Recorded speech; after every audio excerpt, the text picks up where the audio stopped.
Hey everyone, welcome back to Love Means Nothing. I am your host, Chris Hasek-Watt. I just want to thank everyone who has subscribed, listened, for all the kind reviews, the kind comments. I want to express my gratitude to you all. Thank you so much. We have an exciting episode today. Pavi G, a fan favorite, is back on the show. He's a tennis social media influencer.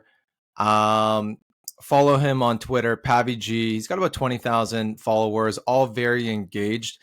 He kind of goes against the typical narrative. Some people would consider him controversial. I don't. I think he's got a lot of common sense, rational views on things, and he says it how it is. Anyway, had another great conversation with him. So let's jump into it. Okay, so I'm here back with Pavi G. Excited to have him on the pod again. Last time you were on, a few feathers were ruffled. One person in particular was quite triggered. Did you receive any hate mail like I did after that the last episode, Pavi? I didn't know, and I know what you're referring to. I know when certain Renault subs wasn't too thrilled with some of the stuff that was said. I probably did, to be honest, Chris. I get that much hate mail now. I just ignore it and I just brush it away now. But I can't remember anything specific, to be honest. Well, I do see the comments on your Twitter feed, so there is a lot of hate being directed towards you, but you take it like a champ, so that's good. Let's move on to tennis. Let's go back. It's about 3 weeks now to the Australian Open. Djokovic, you're a Djokovic guy.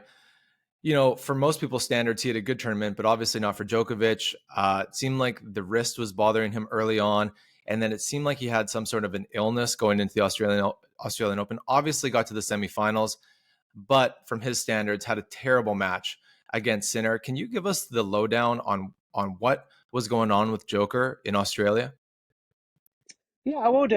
First of all, I just want to say thanks for having me back on your pod as well. I, really enjoyed our chat last time, and I follow all of your pods that you've done since, and I think it's a really good platform that you've got. I think you take a slightly different view to other tennis podcasts and talk about things that other tennis podcasts may think are off limits. So, huge credit to you, and great to be back on chatting with you again. So yeah.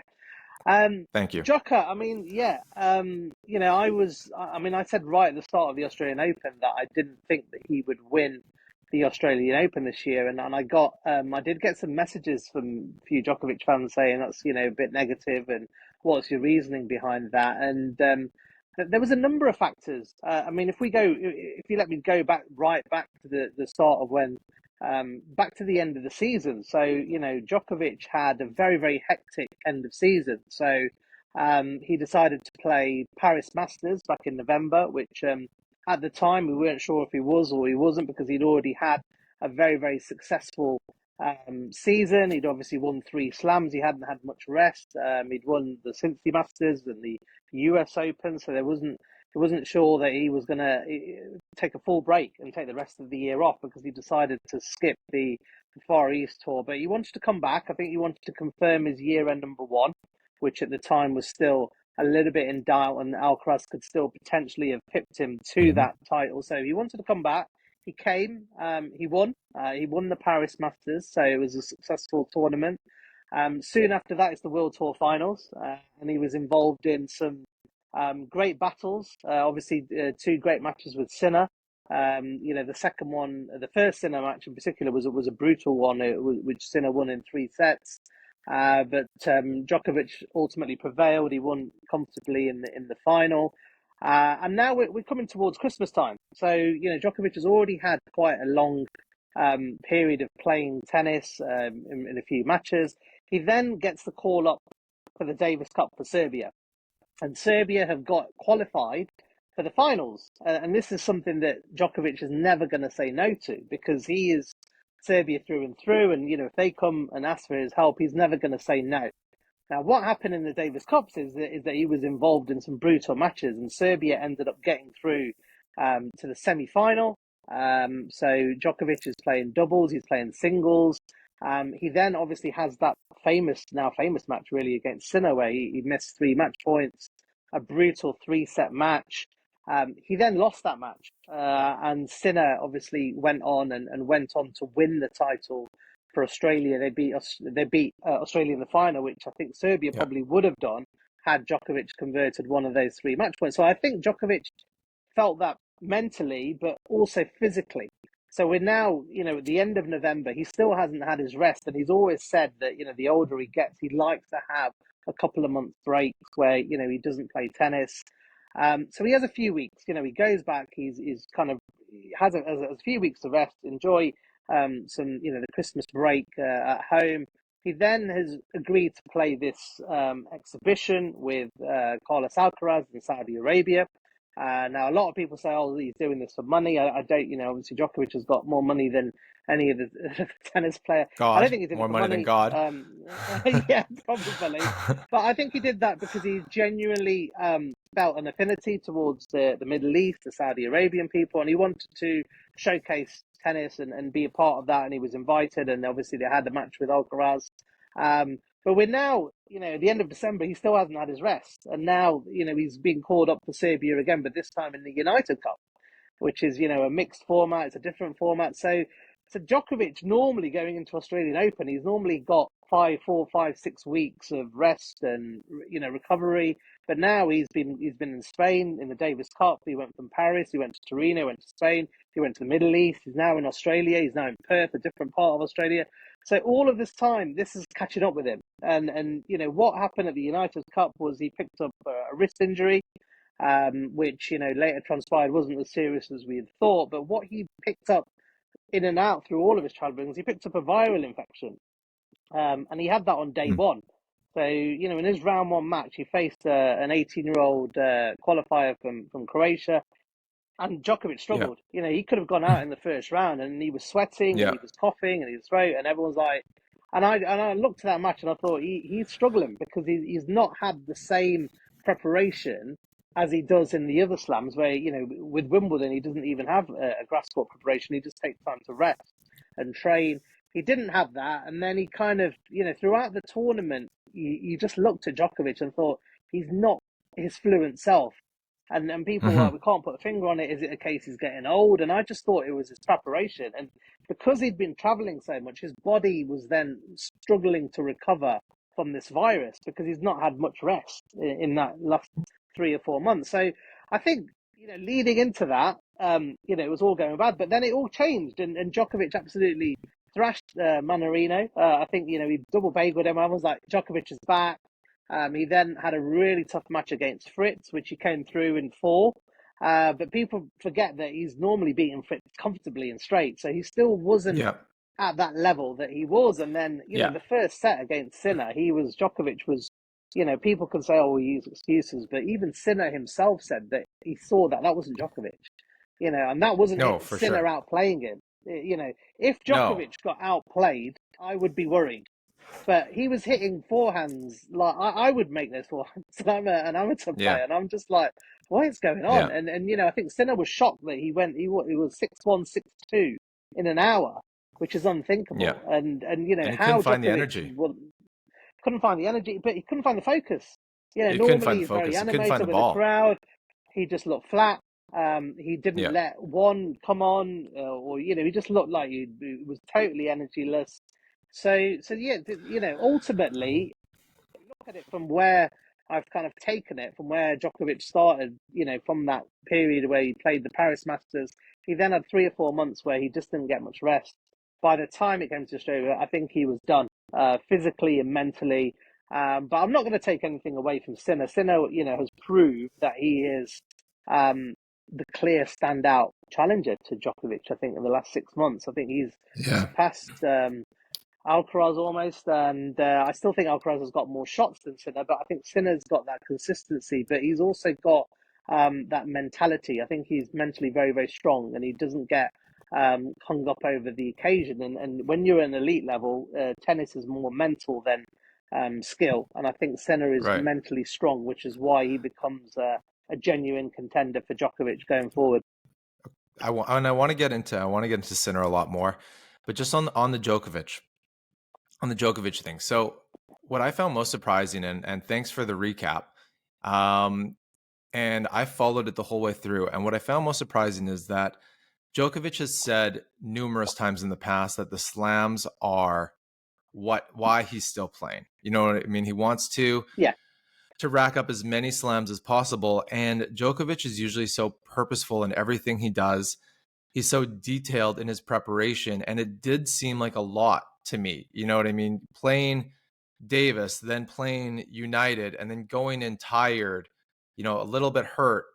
Illness you can't do anything about. Although, right before the Australian Open, kind of the media day where all the fans come in and you start messing around with people, he's doing the splits, he's playing with pots and pans, he's hugging, fans, which is great. You know what I mean? Like, but at the same time, you're putting yourself at risk to contract some sort of yeah, illness, get hurt, etc.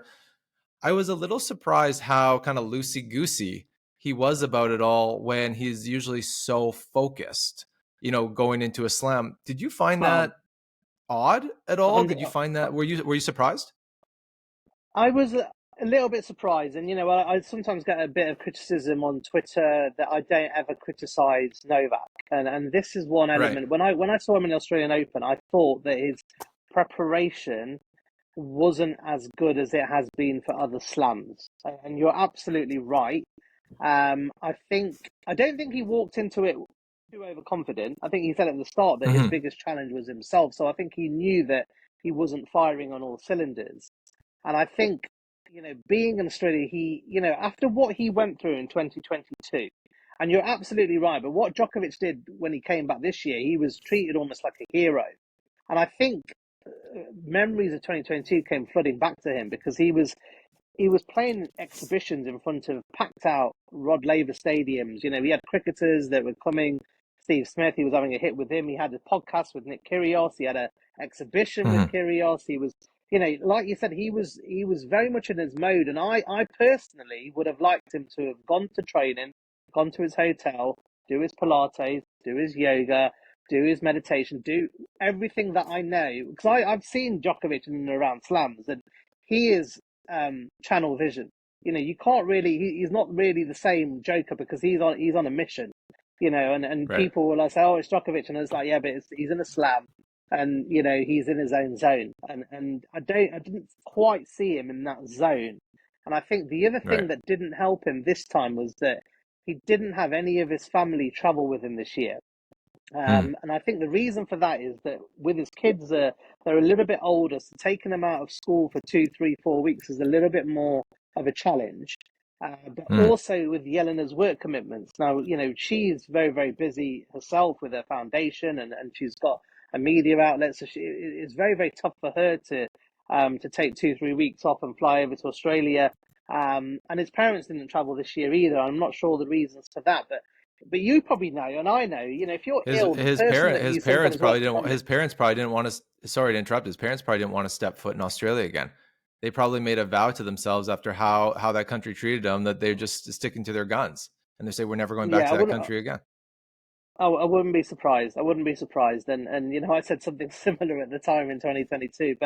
Mm. But the point that I was trying to make is that if you're ill and you're not feeling great, the best tonic sometimes is spending time with family because they know what to make you feel better, and you just want to have Mm-hmm. some cuddles with your family and just try and feel better. And he didn't have that. So it's few of his interviews you could see that he was pining to be back with his family. And that was the really interesting thing for me. I think around quarter-final time, he was actually speaking that he was missing his family in the quarter-final stage before his match with Fritz. And I thought, I've never seen that. I can see that at the end of the tournament, but in an interview that he did in Australia, he was saying that he really misses his family more than ever. And I think that kind of helped him. Well, it didn't help him to give that extra little bit of a boost that when you're down and down and out and you're not feeling well, sometimes you look at your family, you get that boost, you get that adrenaline. He didn't have that this year, and I think that cost him as well. Right. Right. Okay. Okay, let's move on to Sinner. You mentioned it before. Obviously, winning the Australian Open, huge for him. It does feel like he is now the golden child of tennis. The Alcaraz era has kind of moved on as quickly as it started. I know you've referred to him before as kind of the establishment favorite as well. Can you just give me some thoughts on why Sinner has now risen to the top so fast, and Alcaraz has kind of been forgotten about? And maybe we can talk about Nike, the deal, and a few other points around that. Yeah, absolutely. I mean, again, if we take it a little bit back, when Alcaraz was, won his first slam, there was a lot of excitement. And obviously, he'd beaten Djokovic. There was this new young kid, obviously Nike's number one sponsor now, really, with Nadal, not really playing. He had this exciting brand of tennis, and it was really when he beat Djokovic at Wimbledon. And Djokovic, a bit like Australian Open, Wimbledon is known to be his turf. He'd won the last 4 years. When Alcaraz beat him in June, July last year, that was when the whole media went completely nuts about it. And they were saying, well, this guy is going to win 25, 30 slams. Everyone was saying he could be the future GOAT, which is, a lot of my messages were mocking all of this because it was so I agree. early I in his agree. career. I was mocking it too. On the other hand, Djokovic had a lot of kind things to say about his game as well. So, you know what I mean? Like there was something there when Djokovic was saying, "Hey, he's got actually the best aspects of Fed, Nadal, of Murray, etc." Like, he was kind of also, pushing up his game as well for the media to think that. Absolutely, absolutely, and Yeah. the hype was merited, but the level Yeah. that they took it to was just extreme. Agreed. And we had Agreed. then Nike saying it is now the Alcaraz era, which they actually tweeted. So soon after he Hmm. won the Wimbledon they tweeted that this is now the Alcaraz era. The whole newspaper was saying Djokovic is now done. Alcaraz has got his number. His time is over. It's now the Alcaraz time, and he was a golden boy. He was winning all the awards. He was winning all the popularity. He's so popular, and every bit of promotion was about Alcaraz. Now, what happened soon after was that Djokovic and Alcaraz then met in the Cincinnati final, and this was Hmm. huge. And I said at the time because Djokovic was 7-5 and 4-2 down to Alcaraz in that final, and Best everyone match was of the year. saying that's it, best match of the Yeah. year by far, best singles Yeah. match. When I say singles, best of three match I've ever seen. Yeah. I've seen Oh, some better agreed. slam matches, but in terms of best of three, the match was Yeah. done. And everyone, I was on Twitter at the time, everyone was like laughing. The Djokovic haters were laughing and saying he's definitely, you can't say he was bad here now. He's been beaten fair and square at Cincy. Djokovic somehow turned that match around, and it's the first time that we'd seen Alcaraz lose his temper. So we saw him chuck his racket and bang his hand. He needed stitches after the second set because he smacked his hand against the wall, and there was a medical timeout. So he was properly rattled. Now, Djokovic, Hmm. when he finally won that match, knew all the stakes about all the media, all the writing off. It's the first time that he took off his shirt since I think he was 23, 24 when he did it in Australia. So over Love that. 10 Love years that. ago. Yeah, yeah. And I think he knew how important it meant, not just for him, but for the people that had written him off. And he knew that Yeah. if he could beat Alcaraz then, is then going to give him a huge advantage And, psychologically going into the US Open and further above. And what's and happened he since said then is and he said so much too. After he when he did. said, "Oh, He said it. you guys now think I gave him extra motivation to work even It gave harder to him prove himself again." absolutely. And what happened Yeah. since Alcaraz has not made a final since that Hmm. Cincinnati final. He's not made a final It since. broke And him. if you look, it's kind of broken him mentally. Yeah, I think it's definitely is. He's still young. And then all we heard in the next few months was Alcaraz saying, I'm focusing on Djokovic, I'm focusing on it. And it's almost like he took his eye off the ball and thinking, Hmm. hey, look, you got Sinner, you got Medvedev, you've got so many good players. And it's almost like he became so obsessed to try and get that pinnacle back. And it gets to you. I think it gets to Federer. If someone's telling you that you are going to be the GOAT and you're the best thing since sliced bread, I think, he's only, 20, 21. It gets to you. And you 20. think, actually, yeah, 20. You think, yeah, maybe I am. And I think he probably got a little bit ahead of himself. I think all of the pressure, the hype, it started getting on him. And all of a sudden there was a switch. And that switch happened around the World Tour finals. because Alcaraz turned up. He'd lost in the US Open. He was expected to go to the final. He lost to Medvedev in the semis. He then lost early, I think first round to Safin in Paris, which was a big shock. Correct. And then he went into the World Tour finals, lacking confidence, and he didn't qualify. He lost, Djokovic beat him comfortably. And all of a sudden, the press about, being the Alcaraz era, it went quiet, and it was almost like they were panicking and thinking, well, this is our guy. He's he's who we're putting all our money in, our promotion in. What are we going to do now? And at the same time, Sinner is then starting to rise. He's now beating Djokovic. And then all of a sudden, it was quite interesting. Nearly all of the ATP awards then went to Sinner. And even I, at the time, was like, "Oh, what happened to Alcaraz?" It was literally just a month ago. It just shows how quickly they are ready to switch that switch and turn their allegiances if they don't think that you're going to be this one. And since then, it's been all Sinner. Sinner's now going to be the number one, and he's better than Djokovic, and credit where credit's due. Like with Alcaraz, they both deserve it. It's just the level of hype, and I think this is where Nike comes into play, and this is when I talk about the establishment, because if you look at Sinner's sponsors, they're almost identical to the ones that Federer had. So he's sponsored by Rolex, he's sponsored by Ferrari, he's sponsored by he's sponsored by every single big global organization. And with that you get your protection, because they've got links to the media, they've got links to organizations. This is where big businesses make their money. This is where they kind of really push their guys. And this is why I always feel for Djokovic, because he doesn't have that Nike behind him. He doesn't have that Rolex behind him. And all we're seeing now is a big PR push now, where Sinner is kind of everywhere. And I'll even go as further to say that I will expect Sinner to get preferable draws. I would expect Sinner to get preferable surfaces. And people will say, "Oh, he's talking conspiracy again," but we know that for a fact it's happened. We know that the Paris Masters tournament surface was changed for Federer's preference a few years ago, because the tournament director confirmed that in an interview. And if you go back to the Australian Open, and Djokovic alluded to this as well, it's the first time ever that a men's singles semi-final hasn't been played in the evening. And they know that Djokovic loves playing in the evening. He said that, and he's prepared for that. And Djokovic said it was strange for him for there not to be a match to be played in the evening. The other thing, just going back onto the Australian Open, was that the balls were changed. So the balls were much slower. The surface was much slower. It was, a lot of the matches were going 4 or 5 hours because the ball wasn't going through. So that is going to help the younger players, because they were able to, and the big swings, the people with the big chops. Yeah, it's not going to help them, with keeping the point short.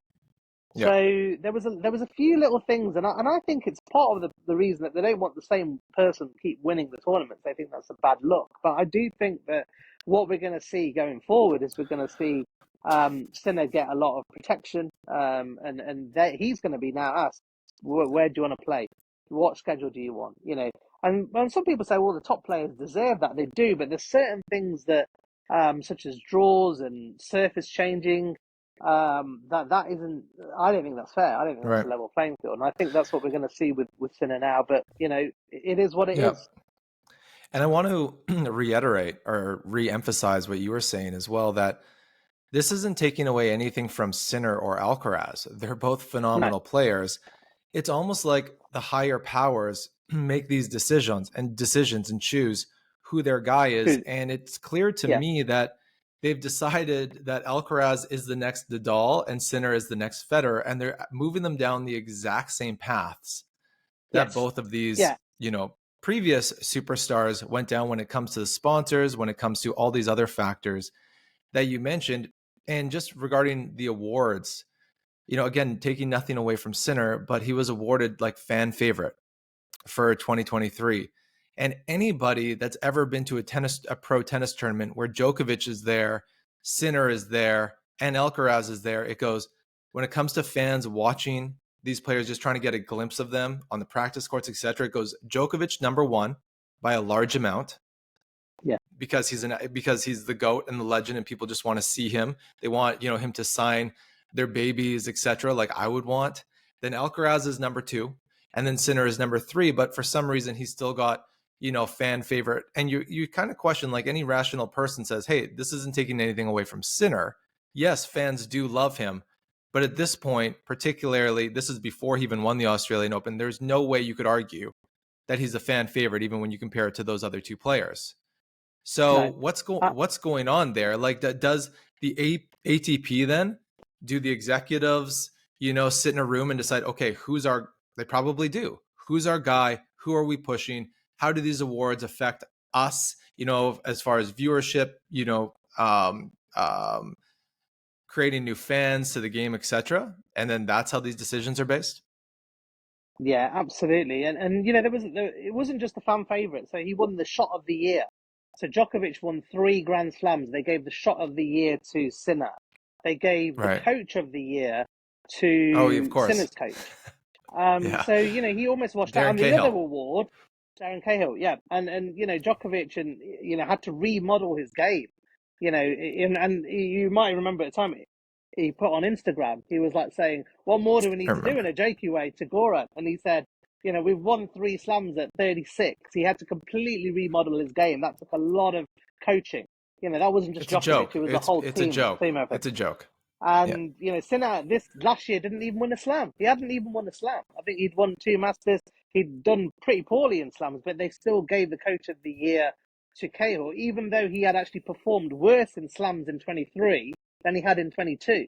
So you can't say it was a massive improvement. It was he actually performed worse in 23 than he did in 22. So that was the irony. And the other ironic thing, we're just talking about, Sinner and Alcaraz, is that the sportsmanship of the year, which we all know for 18 years went to either Roger Federer or Carlos Alcaraz, Nadal, sorry, went to Carlos Alcaraz. Now, the hypocrisy there is, and we're going to bring Rene Stubbs into this again, because last year This could be trouble. last year before she blocked me, and when we used to kind of talk, it wasn't always amicable. She told me at the time that Djokovic could never win the sportsmanship of the year because he throws rackets and he gets angry on court. Now, if we go back to Cincinnati, I've got footage of Alcaraz flinging his racket and smashing his hand on a box and cutting it, and that video is pretty much disappeared. You can't see it now. It's it's hidden. So so the hypocrisy there is like, oh, but some of the players can do it and they get sportsmanship, but Djokovic can do it, and it's like, oh, but he doesn't get it because he throws rackets, but other people can. So that's the hypocrisy, and I'm glad you mentioned at the point that it's nothing to do with Sinner and Alcaraz. I've openly admitted I don't like Federer and Nadal for a variety of reasons, but I have absolutely no issues with Sinner and Alcaraz. I actually quite like Alcaraz. I think he's got a great personality. I love his watching his matches because he's got such an array of shots. Sinner, I find a little bit boring. I'm not going to be, I always be honest, but I find him a nice guy. He seems respectable. He Yeah. speaks well. He seems humble. I think he's got a very, very solid game. I think he's lacking a little bit in personality, but again, he's 22. He can maybe develop and get a bit more personality. I'm sure Nike will be paying him loads to do loads of PR training going forward. They already are. But yeah. But I've got absolutely no issues with him. Absolutely no issues with him. Or people say, oh, I don't like people because they beat Djokovic.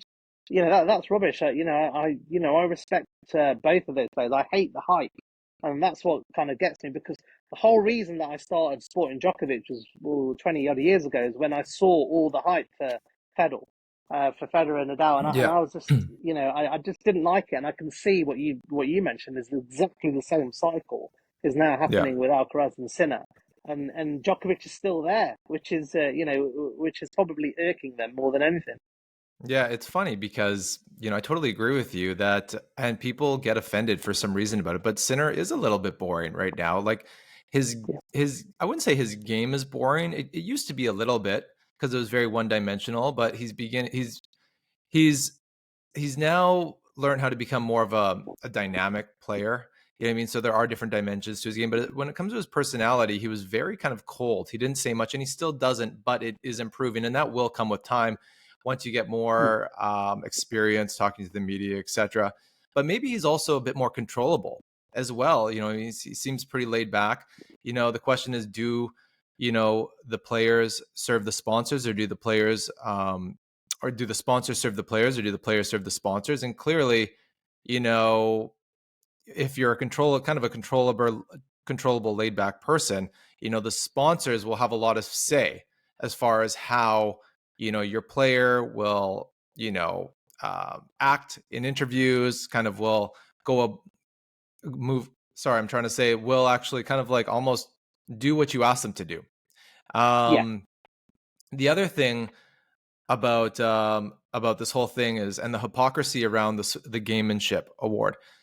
Who really even gives a shit? Because personally, I'm sick of seeing these players get fined, get a warning, etc. when they throw their racket. I like it as a fan. You want to see players get angry. You want to see some emotion. They're trying to like tame these players down where they're completely emotionless, and that doesn't do any good for growing the game. So whether whoever wins sportsmanship award, for me, I don't even give a shit. I agree with you. There is hypocrisy there, but they should just take almost that award out, and not whether you throw a yeah, racket or not, whatever. It's really about like doing good off the court. It's about how you mm. treat people, treat the media, treat the fans. Like if someone yells on court, But you know what I mean? Like who cares? Like Andy Murray yeah, apparently is one of the nicest guys off of the court, and on the court he's a complete asshole, but that's just the way he goes about his things on court. And I have no problem with that. In fact, I kind of like it. yeah. And I'll tell you the reason why there is a sportsmanship award. It is there. It's what I call an establishment award because they don't want their players just to be a good player. They want them to be a good person. So what you'll see going forward now is a lot of people will say, Sinner, it's not just about tennis for me. It's about being a humanitarian. It's about being a philanthropist. It's about being a good person. That's what makes me tick. Now, winning those awards, that fits that narrative, which is why Federer won that award for 13 years consecutively, because Hmm. Nike wanted him not just to be a good player, they wanted him to be a role model. And winning these awards helps push that narrative. It helps sell. It helps get more promotion for Nike. It makes more, sells more Federer merchandise. And when they're paying multi-millionaires for $1 million for these contracts, they want to make sure that they can prioritize and fully maximize their return. And I think even Sinner is on a like £200 million deal for Nike. Is one of the most expensive signed athletes that they've got now. And Hmm. in return for that, it's not just good enough being a good player. You've got to be a good person because this is what Nike do. Right. Nike are woke as fuck, really, and Yeah. this is what Yeah. they push. And these awards, Nike should really just focus on what they do best, which is making shoes, making clothes, designs, because if you look at their last quarterly earnings, you know what I mean? Their sales, their profit is falling off a cliff because they're just not doing anything new. And they think controlling these players, getting these like players behind them is going to change things. Well, that's part of it. But overall, as far as like their tennis goes, the quality, their designs, etc., over the last decade, or like last probably at least 5 years, you know what I mean, have really gone downhill. I used to only wear Nike. yeah, Now I hardly wear same. Nike. I'm Um, the same. yeah, and how they're just running their business seems to be a little bit. They need new leadership for sure. I kind of put them in the same basket as a Disney right now. Let's move on though. Let's talk about Rafa a Definitely, little bit. definitely. I have to Hmm. say that I'm still kind of a Rafa fan. I know you're not, so maybe I'll have a little bit of a different take than you will. You said on Twitter several times that you don't think that Rafa ever planned on playing the Australian Open. I want to dig into that a little bit more. And then, I think it was in the second week of Australian Open, there was an announcement of him becoming the ambassador of tennis to Saudi. What are your thoughts there? So yeah, I mean, I said at the time, and again, I got some criticism for this. I said I don't think that Nadal is going to play the Australian Open. Now, the reasoning for that is that Nadal had been out of the game for almost a year. With a variety of injuries, and we don't, obviously we're not going to go into that, but he was out for a year, and obviously we all know that he's missed or he tends to be injured during the hard court season in his history, and he said that playing on clay is better for his legs and his body and stuff. So First and foremost, when he announced that he was going to return at the Australian Open when he's not even played for a year, that rang alarm bells for me. I was like, okay, well, that's a little bit strange. Now, secondly, there was these comebacks videos almost daily where when Nadal, for me, it looked like it was in a hostage video, was putting out these videos saying that he's coming back at the Australian Open, and I think he released 4 daily videos over 4 days where he was documenting his comeback, and then with the comeback we then see the training videos, we see him in the gym, we see him. It seemed a little bit over the top because at this stage he hadn't even played a competitive game. And he was kind of pushing his comeback. And for a person who's been injured for a year and got a history of injuries, for me, I thought this is Nike who are pushing him because they've missed a year of sales of Nadal. They've missed him. They're paying a huge amount of money for Nadal. They've not had any promotion. So they've sat him down and said, well, we don't know if you're going to play or not. Because there was a time where Chris Tiley, Craig Tiley, sorry, who's the tournament director of Australia, he announced it before everyone. It's like Nadal has confirmed his Australian Open, and Nadal quickly went on Twitter and said, "Hang on a minute, I hope to be there. I'm not, I haven't confirmed it. Yeah, I'm on it." Yeah. And this was just 2 weeks after Nadal was saying he could barely walk, and then you've got Craig Tiley saying, "Yeah, he's fully confirmed." So they're thinking ticket sales. Obviously, they want to get that promotion going, but the amount of hype that Nadal had leading into Australia, I just didn't feel right. I thought this is going to lead to a fall because you kind of, there was all these videos with gladiator music saying Nadal is back, he's going to be back at Australian Open, get your tickets, and I just found it to be manufactured. And when he came back and he played, and I said to everyone, I said he'll get, even though he was playing with a protected ranking, it means you're not seeded. So I thought he was going to get a relatively straightforward draw. He ended up getting a qualifier. That qualifier was Dominic Thiem, who we all know in the last couple of years isn't the Dominic Thiem that we know. And Nadal kind of came through that match and looked okay. He then should have beaten Justin Thompson of Australia in the next round. I think he had a couple of match points maybe in the second set, but he was certainly ahead and he was in control. He ended up losing that match. Now, just before the end of the match, he called an injury timeout. It wasn't an obvious injury, but he called it an injury timeout. He carried on playing 2-3 games, and I was looking at him very, very closely, and it didn't look like he had any issues at all. He ended up losing that match, and then shortly afterwards, he announced that he had an injury problem. He was going to get it checked, and he had this micro strain, and he was unfortunately going to pull out of the Australian Open. Now, I've heard that in Australia that Nadal was paid and he had a huge entourage with him. So his whole family were there, his friends were there, his whole coaching staff were there, and I understand that was all paid for probably by Nike or by Australian Open or whoever it was. Australian Open were bringing in all sorts of this year's Australian Open and then just hiking the prices up for the fans. So they probably bought all of his entourage open. He had a great holiday. They were going to holiday places and safaris. But I genuinely don't think that he had any intention of ever playing the Australian Open. I think, for me, if I was his advisor or if I was working as physio, I would say to him, "Are you mad playing a hardcore Grand Slam with one match? Hardcore after you've been injured for a year to go into the most physically and mentally grueling event with just one match under your belt? You'll be crazy." And that's what I think happened behind doors. What happens, obviously, in front of cameras is as they want to present it. But I just think it just seems to me I would have been very, very shocked if he actually stepped foot on the Australian Open and played a match because he didn't have any hardcore practice. A couple of months before, he said he was barely able to walk. He struggled in the Adelaide event, and knowing Nadal, he wouldn't have gone there and been embarrassed in round one. That's just not what Nadal is. Not his style. That's not his style.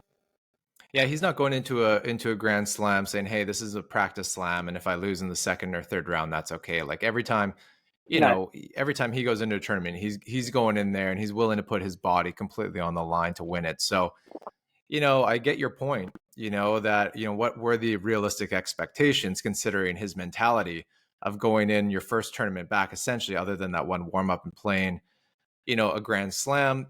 On the other hand, the injury that he did sustain, while minor, was right in the same kind of area where, he got injured last Australian Open that took him out for a year. So I could see being extra careful, not knowing for sure if it, I know they did have a MRI or a scan and it showed us a different injury, but still, naturally, you'd be extra concerned when the injury is in the same area. But I think this happens a lot. And I'm not saying for Nadal in this specific case, but I think there's a lot of players that, when they're looking at retirement or not, they kind of have to also look at like, okay, what is required by them, with regards to their sponsors. And even if you look at Nick Kyrgios, you know what I mean? If he were to announce his retirement today, would his Nike contract still pay him whatever it pays him on an annual basis? Naomi Osaka, the same thing. Once you announce your retirement, I'm sure some of these contracts that you have either go, they're nullified, or there's a reduced amount that you get paid out. So some of these players, I feel like they're hanging on. They're claiming that they're still going to make a comeback or they're still playing professionally, when the reality is, they might play a couple tournaments a year. They might be, be hurt, but they still are, quote unquote, an active player. Do you think that's going on a lot? Do you think that's the case for Rafa? I don't. I think he truly wants to, have a shot of winning Roland Garros, maybe the Olympics as well. But when it comes to other players, for sure, I think that happens. Kyrgios, for example, you see with his kind of podcast, he's now a commentator. He's almost full-time, a media guy now. I don't realistically, see him coming back as like an active touring player. What's your take on players that are not announcing their retirements, but they're basically in retirement? Is it all about the money? It's a good question, and it's a difficult one. I don't think. I think for Nadal, I would say it's not about the money. But then we're going to touch upon what you mentioned before with him becoming the ambassador of Saudi Arabia, because I do think that was for the money. And I think there's always a saying that everything has a price, and it's been reported that Nadal has been paid 750 million. I've read in a couple of articles to be the ambassador, $750 million of Saudi Arabia. So there's certain things that you're not going to say no to, and I think that Hey, Pavi, can I just stop you there? Where did you hear that number? sure, Because I was speculating. I had no idea. And I speculated on a previous pod. I said it's got to be over 100 million, because Nadal, doesn't need the money. And for him to, he's got such a clean reputation. You know what I mean? To him, even to risk staining that reputation, all yeah. it would have to be a massive sum for it to move the needle for him. Maybe 750 Yeah. is true. It does seem like a lot to me, but like, where did you get that number from? So I heard that from someone who works in tennis that messaged me and said that that was what they heard from the Nadal camp, that it was it, several hundred millions. I think it was someone mentioned 750, but it was definitely more than 100 million. I think there was an article in the UK that said that it was more than 100 million. So we're talking serious money here, Yeah. and like you said, Nadal has risked his reputation because some people have said that he's been part of the money washing that Saudi Arabia have done, and because of their human rights records, that he shouldn't have then become an ambassador when they still have certain human rights issues in that country. So I don't think Nadal being squeaky clean and being kind of who I call the king of someone who's sanctimonious and morally superior. But so it was a big risk for him. But to answer your question there, I think that was done for money. Now, with regards to the other question, whether do Nike and other contractors keep their contracts while they're still playing? It's a good question. I think with Nick, Hmm. I think he's trying to make as much money as he can, and he's probably one of a guy who wants to retire at 30 or 40 and then sit Yep. in Bahamas where he lives with a few beers and Fair.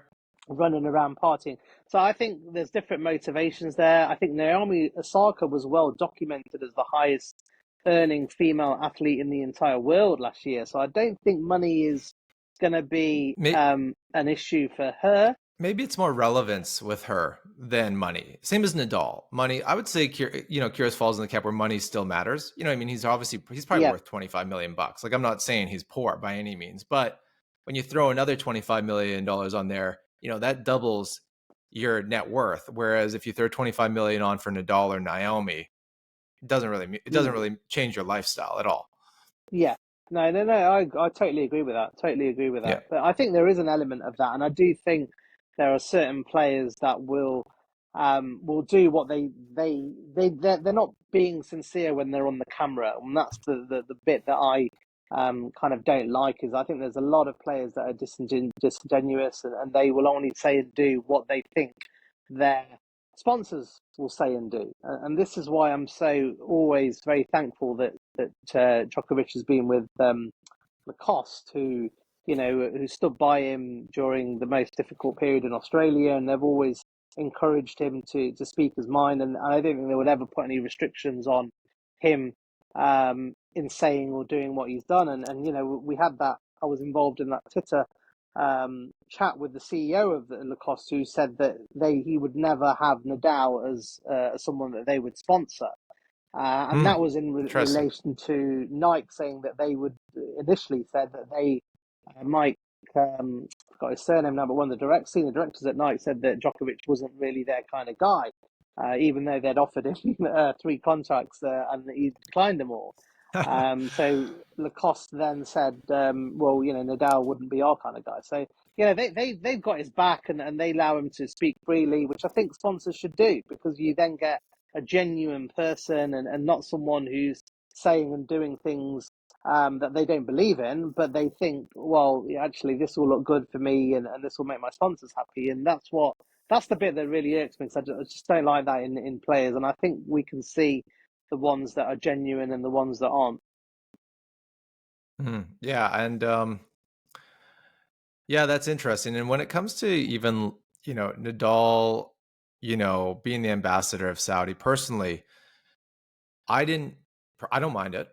I don't really care, to be perfect. I was surprised because I know how much his reputation means to him, and it will bother a few people, you know what I mean? But for me personally, it didn't matter. If Yeah, Djokovic not were for me. to go, yeah, if Djokovic were to go and form some sort of partnership with Saudi. There's obviously talk about this Super Series. Now there's the Six King Slams, which is an exhibition that will be held, I think, in October, which, involves Rafa, involves Novak, it involves Medvedev, it involves Alcaraz, Rune as well. So, you know what I mean? It wouldn't just be Rafa, it'd be, Djokovic is obviously already in conversations with them. But if he were to form some sort of larger partnership, to form like a super series, etc. How would you feel about that? Would you be okay with that?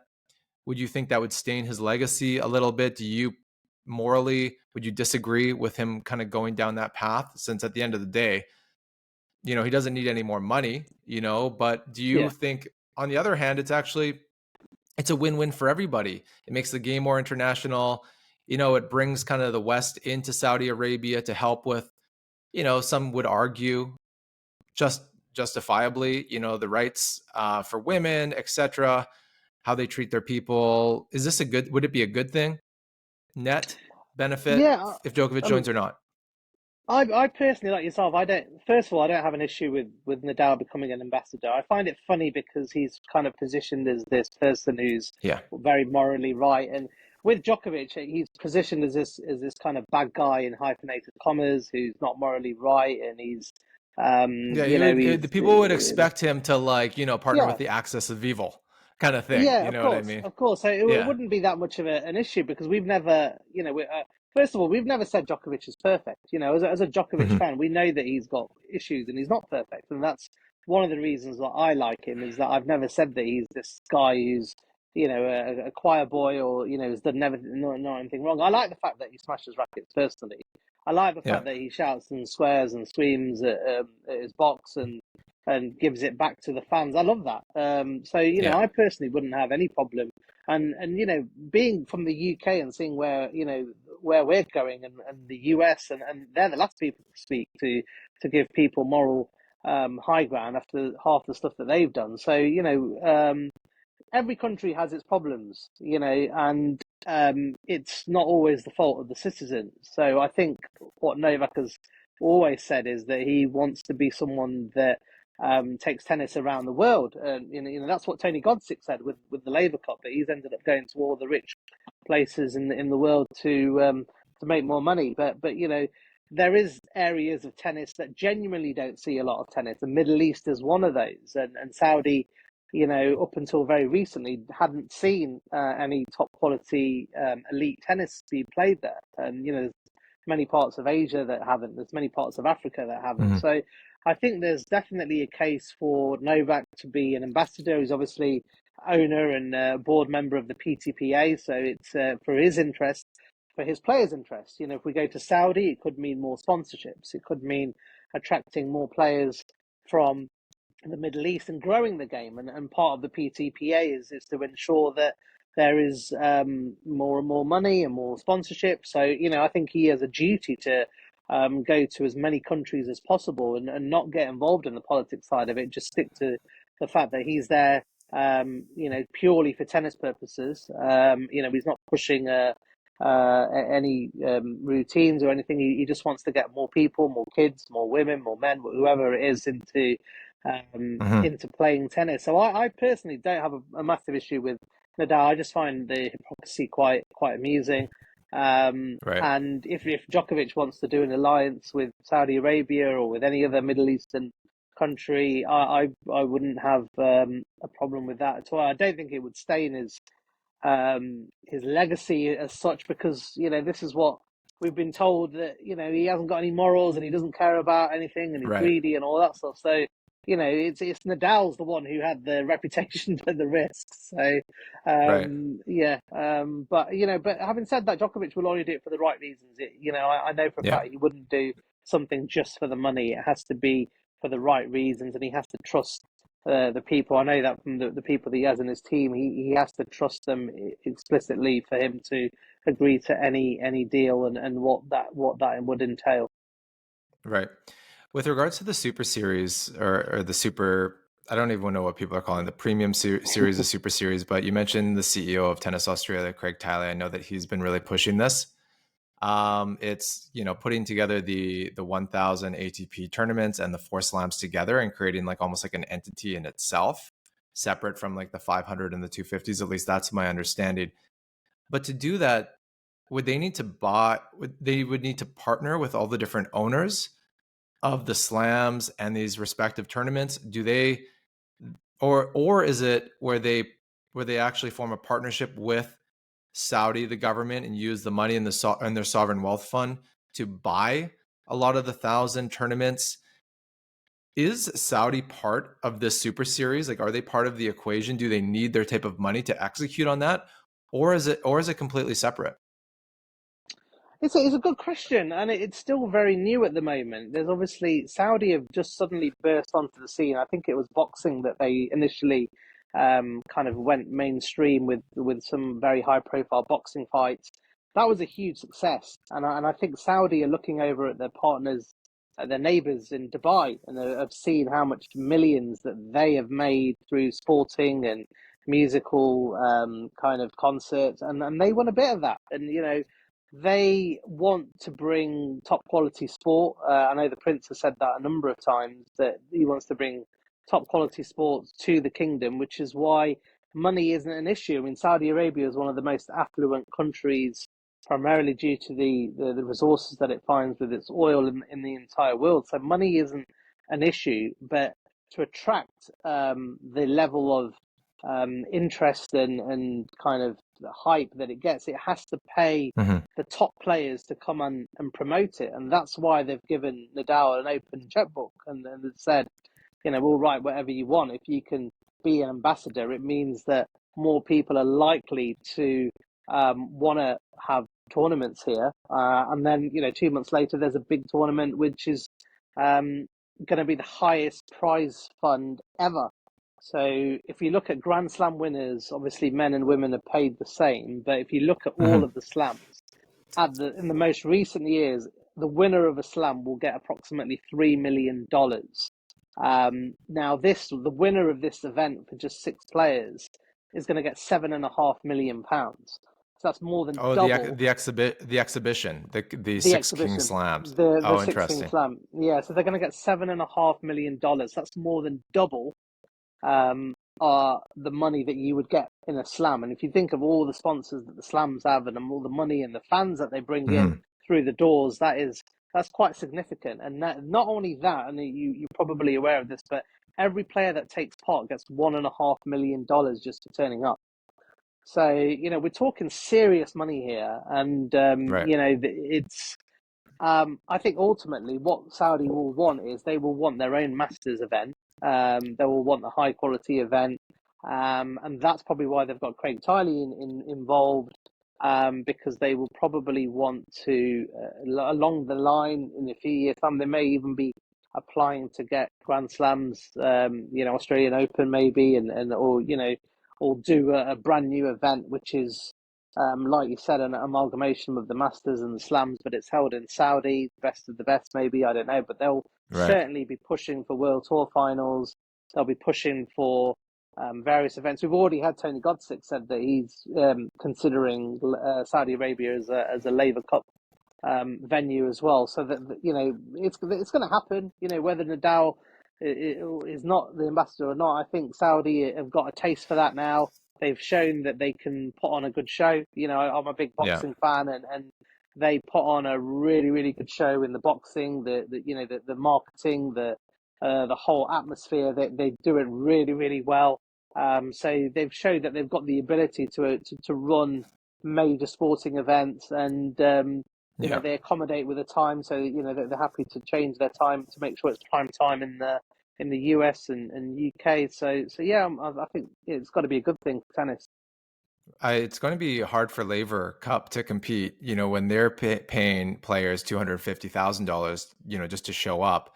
And then the Six King Slams is paying, players 1.5 million to show up. Now, I know that they're more exclusive to just the top six in the world, whereas Laver Cup, particularly last Laver Cup, they were bringing guys in that were in the top 60 or 70 in the world. They weren't able Yeah. to attract the best players. But now that it's back in Europe, I think they've got a better roster.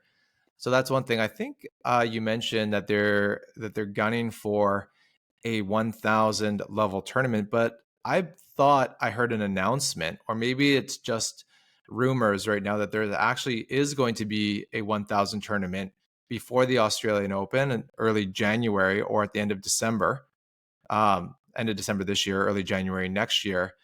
Um, that's been announced, where the total prize money is 100 million, which would exceed the prize money for any other 1,000 tournament. I don't know if that's a rumor, or if that's already in the calendar.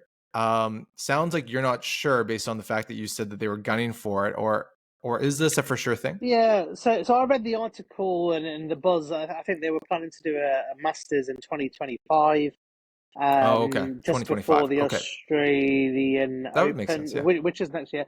Which is next I year. don't, Yeah. I don't think that has been authorized by the ATP as of yet.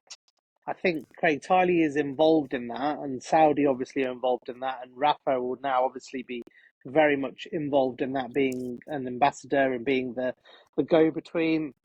I do think Federer is going to be involved in that as well. So a day or two after Nadal was announced as the ambassador of Saudi, Federer and his agent Tony Godsick then go and visit Nadal and his agent in Spain all of a sudden, and then Tony Godsick's talking about Saudi Arabia. So I think they're all part of this, and I think if Federer and Nadal are part of it, then the ATP are going to be probably part of it as well. So Yeah.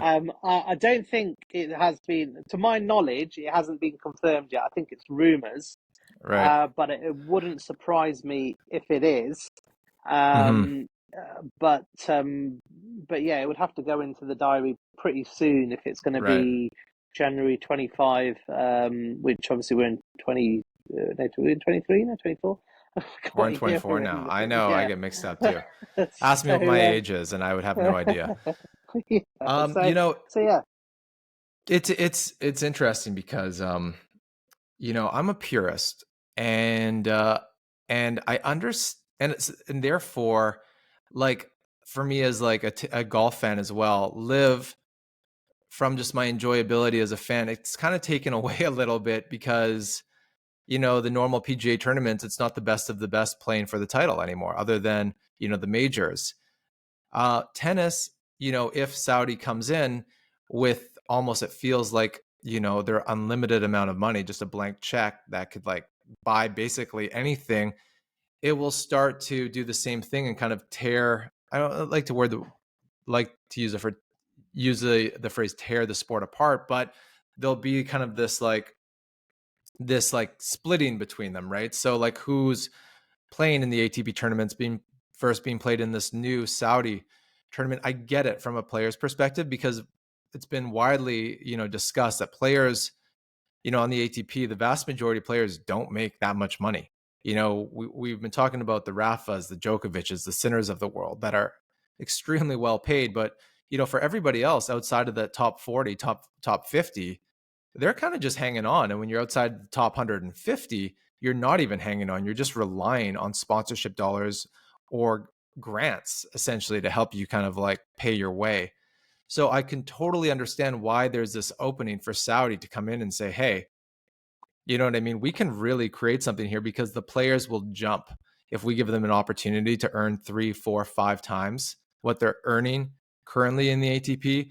One thing that I heard some rumors is that Saudi is in negotiations to buy the Pepperstone ranking system for the ATP. I don't know if you've heard about this. I'm assuming it's a strategic move to have leverage over the ATP whenever they negotiate with them.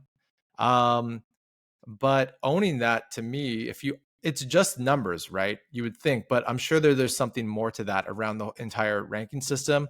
If you own that, you probably do have a lot of control. Are you familiar with that?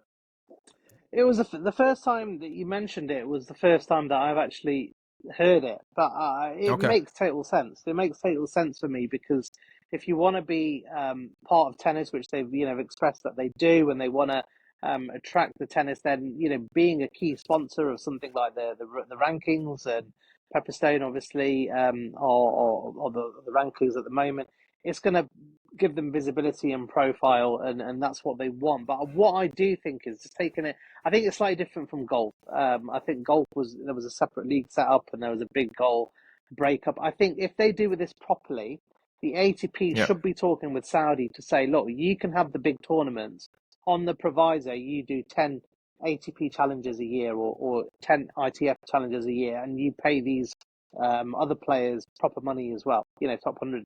And in that way, then you're going to then all of tennis then are going to be really, really happy because a lot of the people at the moment in the challenges, so outside of 200s, they pay challenges, they pay ITF tournaments, they pay futures tournaments. A lot of these tournaments are in the Middle East already. So they're in Yeah. Turkey and they're in other places that hold these, but they don't pay a lot of money. So the ATP, if I was the ATP negotiator, I'll say, look, I can give you the Masters, but in return, you have to give us 10, 20 challenges a year, and then pay these properly. Pay these the lower ranked players properly, Hmm. and I don't think Saudi would have an issue with that. They'll be like, well, fine. If you want us to do smaller tournaments to attract smaller players. So, they could use this to an advantage. So this is why I think Djokovic as well is also mindful of this being part of the PTPA and looking at, Interesting. part of his role is looking at other countries that can support players. So, that is the discussion that Nadal should be having as well as the ambassador to say, yeah, it's all good for the top players, but what are you doing for women's tennis? What are you doing for the lower ranked tennis? We can't just you can't just want tennis and then just target the top 10, 20 players in the men's game. If you want tennis, then you have to have the whole package, and that's the negotiations that I think would be taking place at the moment, which should be taking place. I don't know if they are, but Hmm. that if they come from a good place, then that's the discussions that should be happening. And if that does happen, then I think it will be embraced by the whole of tennis, because then you've got a new income stream, you've got a new tennis venue, you've got a new location, new challenges that come along with that, and it's exciting. It's exciting for fans. Fans will be able to attend. I know a couple of my friends had booked tickets to go and see the Fury fight, which is unfortunately cancelled. But you'll get fans traveling to Saudi as well. It's a new place, and they recently, I don't know if you saw in the news, they recently announced that they're not going to be a dry country going forward. So I think this is all Fun. part and parcel of the fact that they're gonna, they want to attract sports It, fans from all over the it world, never was. and for me, It never was a dry country for the elite. There's always drinking at yeah, private parties, etc. But I love that they make that announcement. Yeah. One last thing. I know we're running over an hour now. We want to keep this to an hour. I have one more question for you, Pavi, sure, sure. and that's regarding. It kind of ties into Saudi, but it also, ties into also just the commercial value of women's tennis. There's the moral issue now. If Saudi gets involved, and it's both an ATP and a WTA, the WTA have taken stronger moral stands than the ATP in the past. Understandably so, in a way, especially when it comes to Saudi. But because now they've kind of like, planted a position of where they're at from a moral standard, it's going to be more difficult for them to justify working with the Saudis. So that's one question / issue I have. The other one is the actual amalgamation or partnership of the ATP and WTA. And I know there's been a lot of talk about this, but I've also heard that the commercial value of the ATP is probably 4 or 5 times that of the WTA. Obviously, when it comes to prize money in the slams, they're equal. And we could have easily another hour discussion around that, if that makes sense or not.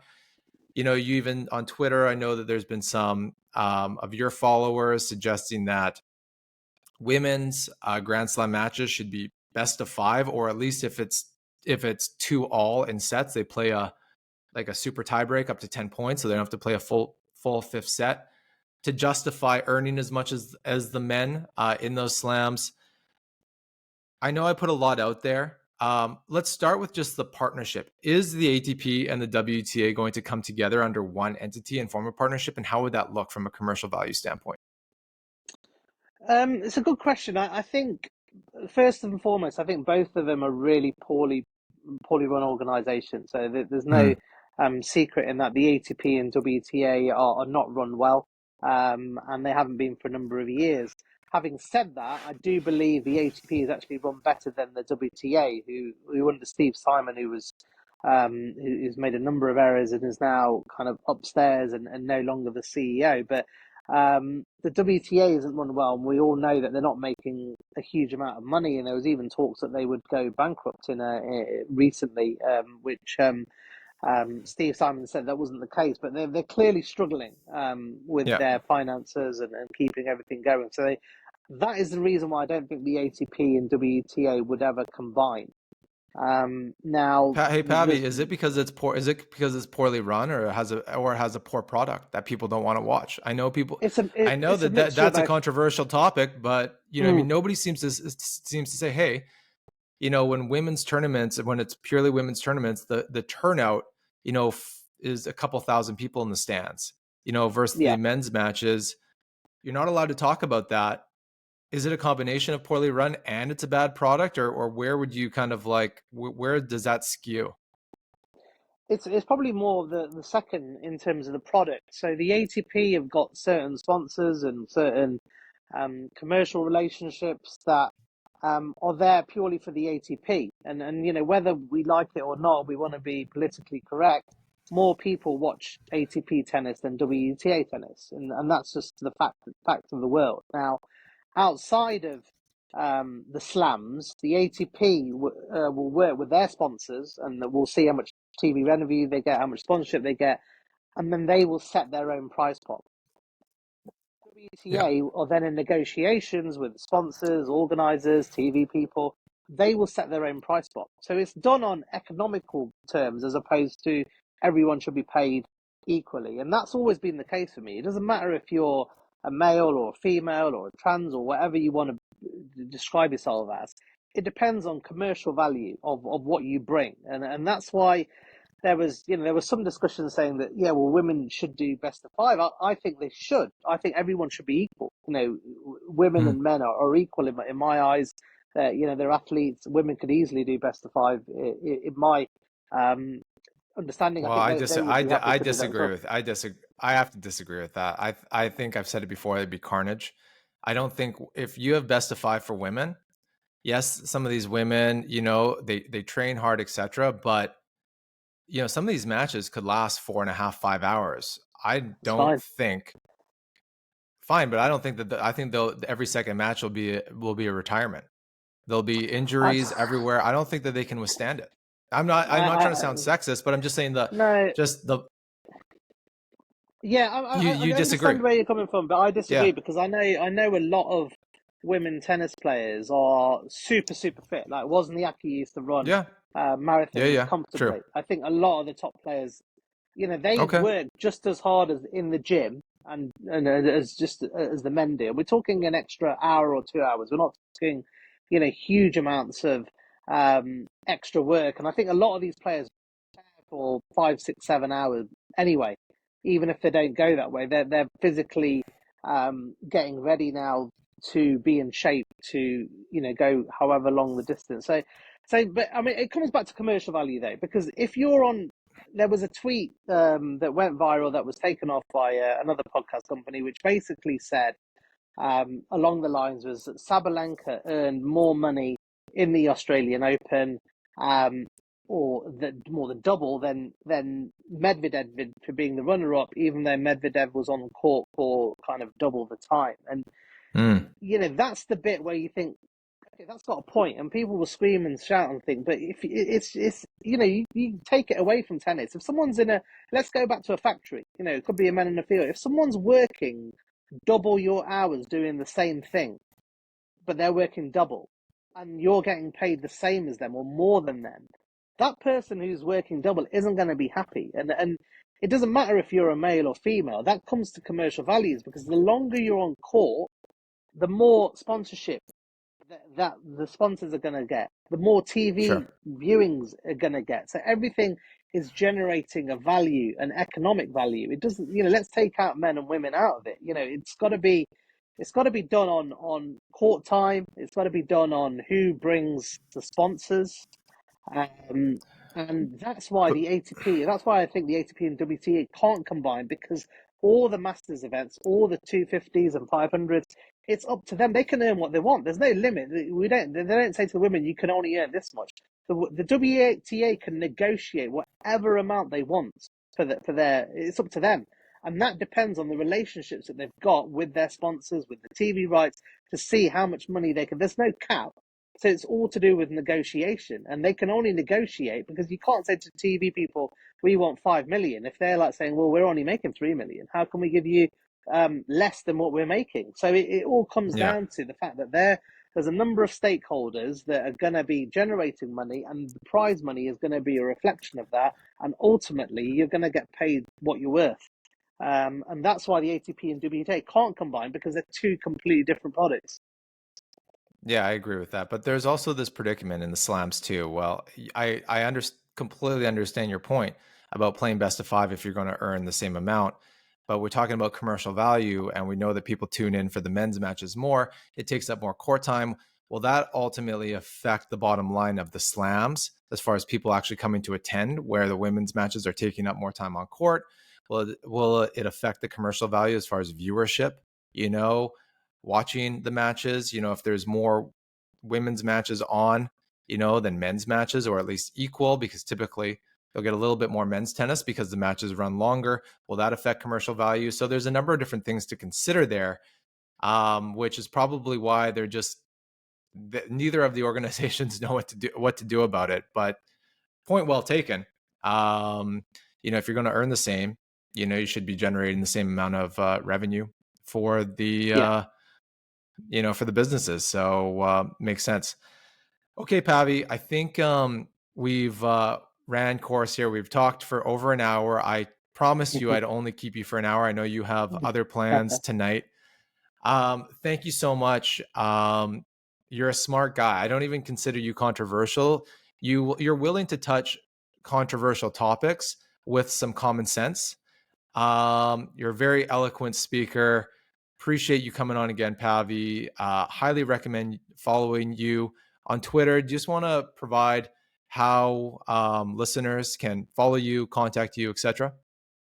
Yeah, no, thanks for those kind words. And yeah, I mean, I don't personally see myself as a controversial figure, but I will always say it as it is. And I think the society now, you kind of get to a stage where sometimes you can't go against the flow of society. And if you do, you're then targeted as being toxic or, as a troublemaker. But that shouldn't be how life is. And I totally respect people have other views, but we're losing the art of debate, and there seems to be one side or another. And what I try and do is try and promote debate, healthy debate, where people listen to each other like they did back in the day, and not everything is always black and white. So thanks for those kind words. Yeah, I mean, mainly, I'm on Twitter a lot with a lot of my views, whether it be tennis or politics, and I'm not saying that I'm always right with my views, but what I will always say is that I say them as I believe them, and I'll say them, a lot of the time with some humor as well. I think people don't get the fact that I say things with a bit of humor just to make it a little bit interesting. But there's some serious topics on there as well, and yeah, Pavi G. So it's PAVYG. There's actually a few imposter accounts now, so I'll take that as a compliment. There's a various troll account, so just be careful. It's the one with the blue tick, but yeah, happy to talk to everyone, and ultimately I respect all the players. It gets it's interesting. I mean, tennis is a great sport, and everyone gets very, very passionate about it, which is good, and ultimately I think the Twitters and social media, Yeah. even though tennis will say, well, we don't like all these accounts, it's about views. Everything is about views and demands at the end of the day, and if it gets people talking, it means they're watching more tennis as well, which is good for everyone. Players, fans, that's what we do. We love the sport, and long may it keep going, and polarizing opinions and dividing opinions. But yeah, let's keep going. Well said. Pavi, thank you so much for coming on.